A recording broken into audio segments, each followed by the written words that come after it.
Hey everyone, welcome back to the chit chat show. तो आज हम बात करने वाले हैं ग्लैम गर्ल हिमांशी के बारे में, who is facing a lot of trolling as she announced her second marriage within 4 months of divorce. तो अभी जो लोग नहीं जानते ना, तो हिमांशी ने भी रिसेंटली एक पोस्ट डाला है जिसमें उन्होंने अनाउंस करा दैट शी इज रोकाफाइड। और उनके जो पार्टनर है ना नितिश, उनको भी काफ़ी ज़्यादा ट्रोलिंग फेस करनी पड़ रही है इसी वजह से, क्योंकि जो नितिश है और हिमांशी है ना, वो दोनों काफ़ी टाइम से एक दूसरे को जानते थे। इनफैक्ट उनके एक पोस्ट है इंस्टाग्राम पे जो 2014 में उन्होंने डाला था, जिसमें हिमांशी ने ना नितिश को टैग करा हुआ है। तो अभी नेटिजन्स ने वो सारे पोस्ट निकाले and they are blaming that Himanshi was cheating on Rishi with Nitish. अभी इस अनाउंसमेंट को लेकर ना सारा इंटरनेट डिवाइडेड है, because all of them have their own opinion. तो अभी काफ़ी सारे लोग तो ये कह रहे that she has taken a good decision, क्योंकि उन्होंने जल्दी मूव ऑन कर लिया, अपना टाइम वेस्ट नहीं करा। एंड दूसरी साइड ये है कि लोग कह रहे हैं that she should have taken more time to heal and move on. In fact जो ये चीटिंग वाला फैक्टर है ना, ये काफ़ी ज़्यादा आ रहा है हिमांशी के ऊपर, that she was already in a relationship with Nitish जब वो मैरिड थी ऋषि के साथ, और इसी वजह से उनका डाइवोर्स भी हुआ। But that is not true, क्योंकि ये चीज़ ना उन्होंने काफ़ी बार खुद ही रिवील करी है इनडायरेक्टली अपनी वीडियोज़ में। हिमांशी ने क्लियरली एक वीडियो में बताया था कि जो ऋषि थे वो एक ओपन मैरिज चाहते थे, और मैं चाहती थी कि हम लोग एक जेन्युइन बॉन्ड मेंटेन करके रखें। एंड जो कमेंट सेक्शन था ना, उसमें भी काफ़ी लोग ये बताते थे कि ऋषि जिनके नोन हैं वो ये बात बताते हैं कि ऋषि का काफ़ी ज़्यादा कंट्रोलिंग नेचर है एंड उनकी फैमिली काफ़ी ज़्यादा मैनिपुलेटिव है। तो ओवरऑल देखा जाए ना, तो सारी जो साइड्स थी ना वो ऋषि की तरफ से वीक आ रही थी, क्योंकि काफ़ी सारे कमेंट्स ऑलमोस्ट यही बात बोलते थे कि जो ऋषि है उसकी फैमिली और वो दोनों प्रॉब्लमेटिक है। And when we talk about Himanshi, तो काफ़ी टाइम से ना हिमांशी के बारे में कोई भी चीज़ सामने नहीं आई कि उनकी तरफ से कोई मिस्टेक हुई हो या फिर कोई ऐसी चीज़ हुई हो that caused problem in their relationship. अभी जो हिमांशी है ना, उन्होंने स्टार्ट किया था अपना यूट्यूब चैनल, जिसमें वो सारा ना ब्यूटी रिलेटेड कंटेंट बनाती थी, एंड ऑलमोस्ट 2-3 साल तक उन्होंने यही बनाया था। But when she got married, तो उनका जो ब्यूटी रिलेटेड चैनल था ना, वो शिफ्ट हो गया था पूरा फैमिली व्लॉगिंग के टाइप में। बट इस चीज़ के बारे में ना हिमांशी ने काफ़ी बार ये बात बोली है कि उनका कभी भी मन नहीं था व्लॉगिंग चैनल स्टार्ट करने का, ना ही वो व्लॉग टाइप में एक पर्सन है कि वो उन चीज़ों को अपनी रिकॉर्ड करके रखे।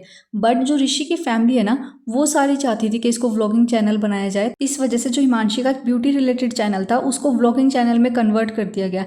इनफैक्ट आपने भी ये चीज़ नोटिस करी होगी कि जो भी व्लॉग्स आते थे उनको हिमांशी नहीं बल्कि ऋषि व्लॉग करता था, सारी एडिटिंग भी उनकी ऋषि कर रहा था, और वो उनके चैनल पर जाते थे।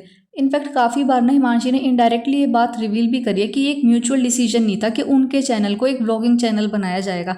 I mean that is very wrong, क्योंकि जो बेस था उस चैनल का, ऑलमोस्ट 5 लाख फॉलोअर्स, वो सारे हिमांशी की वजह से उस चैनल पर आए थे। सारा जो हार्डवर्क था वो हिमांशी का था। जब बेस क्रिएट हो चुका था, उसके आने के बाद जो ऋषि था उसकी फैमिली ने उस पर व्लॉगिंग स्टार्ट करी थी, ना कि उन्होंने अपना एक सेपरेट चैनल बनाकर उस पर व्लॉगिंग स्टार्ट की थी। एंड जैसे हिमांशी उनकी फैमिली में गई ना, तो जो ऋषि था उन्होंने और उनकी बहन ने दोनों ने व्लॉगिंग चैनल स्टार्ट कर दिया था। अभी सी उन्होंने स्टार्ट तो खुद करा है, बट जो सारा बेस था, सारी जो ऑडियंस थी ना, वो हिमांशी की उनके चैनल पर गई थी, क्योंकि जो हिमांशी था ना उनका एक फेस वैल्यू है, और उसी की वजह से लोग ऋषि को और उनकी जो बहन है निशी, उन दोनों को जान रहे थे। तो एक तरीके से ना कहीं कॉन्ट्रीब्यूशन रहा है हिमांशी का, जो इतने साल का हार्डवर्क था उसकी वजह से ऋषि और निशी दोनों बहन भाइयों को बेनिफिट मिला। इनफैक्ट जब इनका डाइवोर्स हो रहा था ना, उस टाइम पर भी ये चीज़ें देखी गई कि जो ऋषि है ना, वो काफ़ी ज़्यादा यूट्यूब पर एक्टिव हो रहे थे, वो बार बार वीडियोस डालकर व्यूज़ ले रहे थे या फिर कुछ ना कुछ बज़ क्रिएट करने की ट्राई कर रहे थे। काफ़ी सारी वीडियोस उन्होंने पोस्ट की थी सोशल मीडिया पे। जो हिमांशी है वो काफ़ी टाइम तक साइलेंट रही थी, क्योंकि उन्हें ऐसी कोई कॉन्ट्रोवर्सी चाहिए ही नहीं थी, ना ही उन्हें कोई व्यूज़ चाहिए थे। बट कॉन्स्टेंटली जो ऋषि है ना वो पोक कर रहे थे वीडियोज़ डालकर। देन हिमांशी ने लास्ट में एक वीडियो डाली थी जिसमें उन्होंने सारी चीज़ें क्लैरिफाई की थी। अभी ऐसा नहीं है कि उनका डाइवोर्स एकदम से हुआ था, इन दोनों ने एक दूसरे को एक चांस देने के लिए सोचा था, एंड डाइवोर्स अनाउंस करने के बाद भी ये दोनों एक साथ रहने लगे थे, and they gave a second chance to each other. But उसके बाद भी ना दोनों का डाइवोर्स हो जाता है। एंड इसके बाद ना जो ऋषि की बहन है वो काफ़ी जगह पर ये चीज़ रिवील करती है कमेंट सेक्शन में पिन करके कमेंट्स को, कि जो हिमांशी है उन्होंने कोई सेकंड चांस नहीं दिया था इस मैरिज को, बल्कि जो उनका फ्लैट था ऋषि के घर के पास उसको वो सेल करने के लिए आई थी फैमिली में, ना कि कोई सेकंड चांस देने के लिए। उनकी तरफ से सारी चीज़ें पहले ही ख़त्म हो चुकी थी। अभी हिमांशी ने ना लेटेस्ट एक पोस्ट डाला था जिसमें उन्होंने नीतीश के लिए करवा चौथ का फास्ट रखा था। उसमें भी उनको ना काफ़ी ज़्यादा ट्रोलिंग फेस करनी पड़ी है, because people are not able to accept कि उन्होंने इतनी जल्दी मूव ऑन कैसे कर लिया है। अभी सी उन्होंने जल्दी मूव ऑन नहीं करा है, क्योंकि ऑलमोस्ट 4 से 5 महीने उनके डाइवोर्स को हो चुके हैं। उससे 1 साल पहले से वो सेपरेट रह रहे थे, almost a year and a half उनका जो डिस्प्यूट था वो चल चुका था। तो अगर हम टाइम पीरियड देखें तो ऑलमोस्ट 2 साल से वो ऋषि से सेपरेट अपने घर उदयपुर में रह रही थी। तो आई फील 2 साल का एक टाइम पीरियड जो होता है ना वो इनफ है एक इंसान को मूव ऑन करने के लिए। And we have seen it a lot of times कि जो लोग होते हैं ना वो हमेशा वुमेन को ब्लेम करते हैं। अभी लेट इट बी जो हार्दिक और नताशा पंड्या का डाइवोर्स था उसमें भी वी सो कि जो हार्दिक है उन्होंने चीट करा है, वो मूव ऑन कर चुके हैं, उनकी फोटोज वायरल हो रही है, बट जो सारा ब्लेम है वो नताशा को मिला। जो सारी हेट और ट्रोलिंग थी वो नताशा ने फेस की। अभी यही चीज़ स्नेहा और पारस के केस में भी हमने देखी कि जो पारस था उन्होंने चीट करा, उन्होंने मूव ऑन करा, उन्होंने शादी कर ली, लेकिन सारा ब्लेम आया स्नेहा पर। And same is in the case with Yuzi and Dhanashree.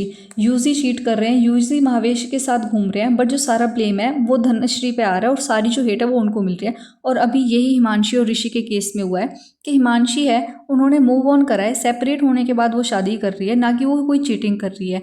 जो ऋषि थे वो एक ओपन मैरिज की डिमांड कर रहे थे, ऋषि को उन्होंने चीट करते हुए पकड़ा था, बट जो गलत है वो सारी चीज़ें लोग हिमांशी के बारे में बोल रहे हैं, तो दैट इज़ नॉट फेयर। अभी सबको ये ना चांस होता है कि वो मूव ऑन करे अपनी लाइफ में, अपनी लाइफ को एक न्यू चांस देकर देखे। अभी अगर ये सारी चीज़ें हिमांशी ऋषि के साथ होते हुए कर रही होती, अगर वो नीतीश को उस टाइम पर डेट कर रही होती, तो वो चीज़ बहुत ज़्यादा गलत हो जाती। इनफैक्ट जो ऋषि ने वीडियोस बनाए थे ना उसमें उन्होंने काफ़ी सारे ब्लेम्स लगाए, बट कहीं पर भी ये चीज़ नहीं थी कि वो डेट कर रही है किसी और को या फिर उनकी लाइफ में कोई और लड़का है। सो या that's it for this video. Please do let me know your views in the comment section. Thank you and please subscribe to my channel.